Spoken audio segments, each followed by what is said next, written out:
Enlightenment awaits, and it's just a flash away. What's the enlightening question of the day? A humming kitchen range hood usually means a loose or dirty fan. First, turn off the power.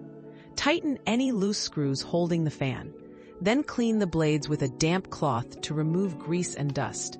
If humming continues, check motor mounts or replace the filter. Clogged filters can strain the fan.